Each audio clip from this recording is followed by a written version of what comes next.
अगर ऐतराज है इस जवानी को,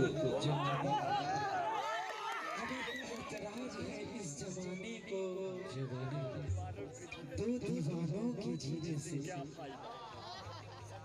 अगर ऐतराज है इस जवानी को दो दीवानों के जीने से, तो ऐ खुदा हटा दे इस दिल का सिस्टम सीने से।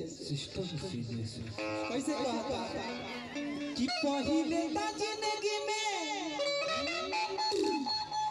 अरे अबेला बाहर हो टूटे जब दिल छूट जाला संसार हो। पहले तो बहुत मजा आवेला है भाई, बड़ी आवेला बड़ी हर पहिले तो जिंदगी में अरे अबेला बाहर हो टूटे जब दिल छूट जाला संसार हो।